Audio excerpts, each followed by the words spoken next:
Hello and welcome. I am really excited. This is my favorite type of event. We're running the Pagani Huayra R, and I'm going to do this with no upgrades for as long as I can. We'll see where that takes me. I really love these events. So there can be a lot of strategy in these events. This one says no off track. First thing we need to find out is, what does that actually mean? Check this out. Well, I was off track for 1 full second before it failed me. So that tells me if this stage gets difficult, I could take an off-track cut if I need to. Now, I am not expecting to get difficult. I will tell you, I'm surprised to see no off-track on the very first race. This event could get very difficult, which I actually like, but you will need my help. So, check out all the videos. Now, this is, we'll go through as much as we can, but I would suggest don't start the event until I finish it. You've got lots of time to do this event, but this might cost a lot. We'll just have to see. And like I said, I'll go as far as I can without upgrades. Now, right now, I'm just trying to get a feel for this car. Feels kind of strange to me. It feels a bit slow and a bit heavy. Ooh, I was off track for a bit there. Gotta keep track of that in case this seems like this will be easy. But I'm just checking my settings because this feels like it's not steering as good as I'm used to. I'm using string sensitivity 2 like I always do. Tilt B controls like I always do. All my assists are off like they always are. So it's just getting used to this car. It feels like it's not steering as much as I would want it to, but again, I've got no upgrades. Now, you want to finish with as small a lead as possible. This is bot management technique. Ooh, he's coming fast. Oh, that's not the finish line. Oh, that's right. Okay, let's bunch up the field a little bit. It said no damage, but there's a trick to that. You can do the pit maneuver like that and not get damaged. If you look back, I lift off the accelerator right as I'm doing the pit maneuver. So I was expecting him to get past. I have no idea where second place is. The longer you can drag out a race and the closer you finish to the car behind you, the better. So there's several things that increase the difficulty of an event going forward. The first thing is when you win a race. That's always going to make it harder for the next race by just a little bit, but it adds up.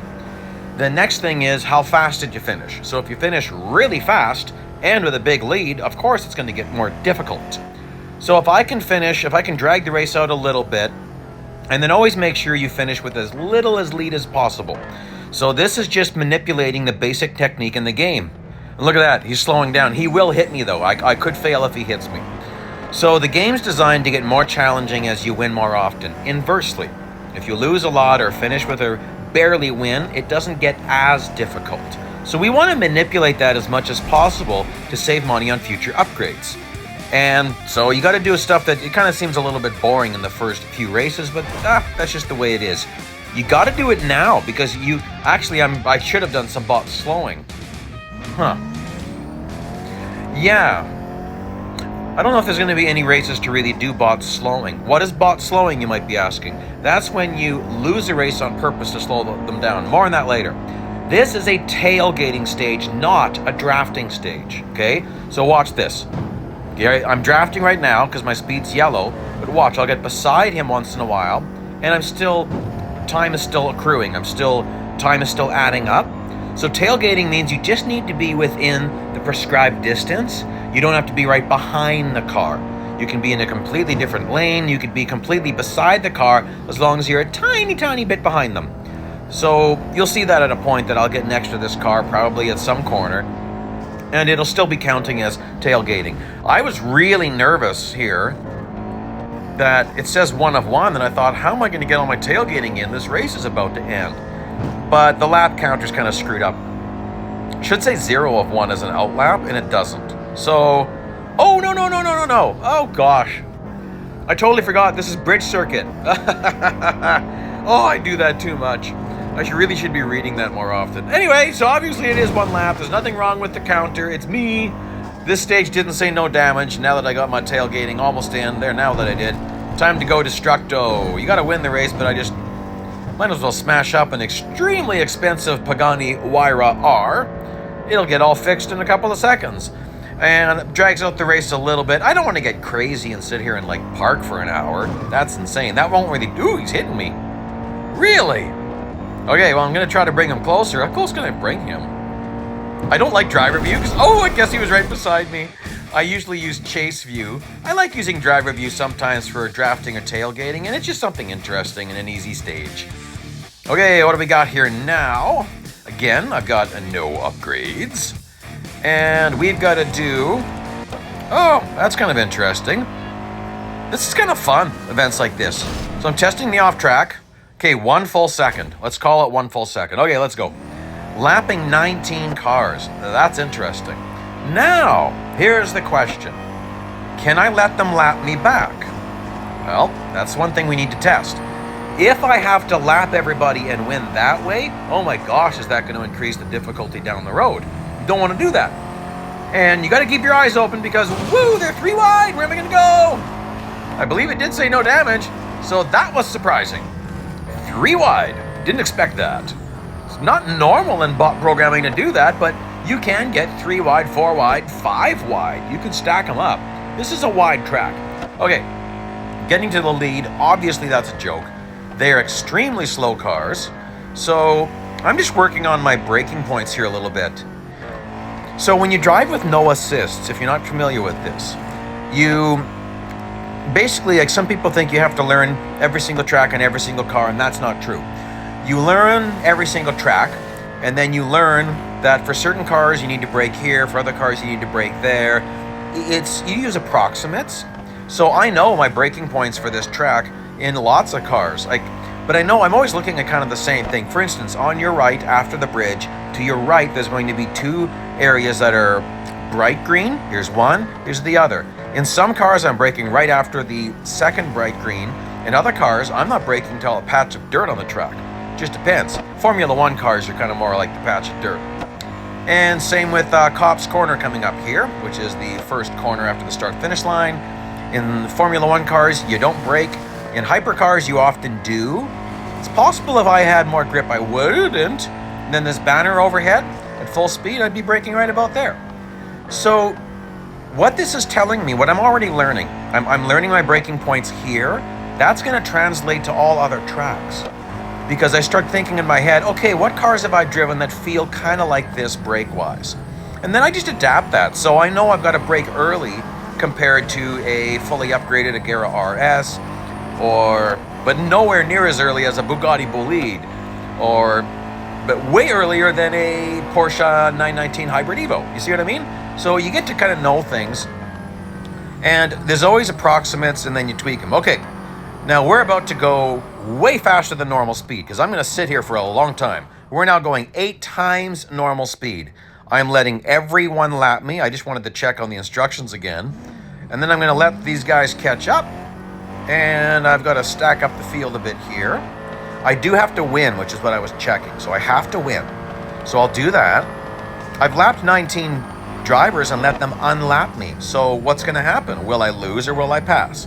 Well, that's why you've got me. That's why you need me. You need someone who's willing to test this stuff. Now, what do we have here? Oh, they're 2 wide, and here comes another one. Is he going to take a 3 wide? Wow, that's interesting. Well, I can't block 3 wide, that's for sure. So, man, they're slow. I don't want to win to the big lead. Oh, let's go drifting. The drift's pretty nice. Beautiful car. Paganis are just beautiful cars. Beautiful lines. Everything flows so nicely. Oh, I love it. Where is everybody? Come on, you guys. You're not that slow. You're driving really bad. Now, I actually do want that. I want them to keep driving really bad all the way to the last stage. But anyhow, so I'm going to let them catch up an awful lot. Oh, he's taking the lead. We have one guy stepping out. And there we go. That's about the best I can do. And I have fast forward through some of this. A little snippet of each race, how much I'm getting paid. I'm not worried about winning if I don't have to. All right, this one's interesting. Average speed races. They're tricky because not only do I have to win this race, but I've got to maintain average speed. So that could force me into a massive lead. I don't want that. Usually I would do a lot of tests. We'll see what happens here. So what I'm going to do is I'll get into the lead and we'll just see where that puts me. If I'm in the lead really early, well, I might have to try to scrub some speed and I might end up having to turn around and drive the wrong direction. With an average speed race, you can't just park and wait for the bots. Oh, I love this Silverstone variant. It's a wonderful place because right here is not off track, but bots will never drive there. The only reason that isn't off track is because the game doesn't include that that's actually a variant. It's part of another circuit, but it just decides, oh, well, that's on track, because it's on track if we're on this variant or that variant. Kind of a neat trick in Real Racing 3. It helps to know that. Okay, so lap 2 coming up right here. I've already got, gosh, that's a pretty big lead. I'm just thinking about what I'm going to do. And thinking through the track in my head. I'm really familiar with this track. Okay, so I'm going to pick a section here. Let's see. As I'm heading to Stowe, I'm going to turn around and drive the wrong direction for a bit. With an average speed event, you have to keep moving. So if I drive the wrong direction for a bit, that's going to keep adding up average speed. So the very next corner is called Stowe. I'm going to do a very quick turnaround, hopefully not go off track. I can't remember if it said no off track, so I'm going to be careful. I'm going to throw this thing sideways. Oh, it's digging in. Come on, come on. You just need one tire on track in Real Racing 3, okay? See, I'm losing speed, but starts slowing down, and then I start earning it again. Now I'm going to turn around again, try to block. Oh, nuts. Ah, nuts. 2 guys passed me. I don't want to lose this race. That was a Senna GTR, man. They're throwing some big dogs at me. That makes sense, actually. Senna GTR has got very similar PR. Very, very close. Oh, that's going to be an interesting car to contend with. The Senna GTR has amazing grip, and speed-wise, it just keeps climbing. Oh, I got back in the lead without much trouble at all. In fact, I'm going to slow down. Catch up. Come on, chimp. I mean, champ. Chimp, champ. There we go. That takes us to the end of Stage 1. Thank you for joining me today. We'll get to there's no upgrades on my car at all. Stage 2 is going to come up pretty soon. Please like, please subscribe, join me for more, check out some other videos. Bye-bye now.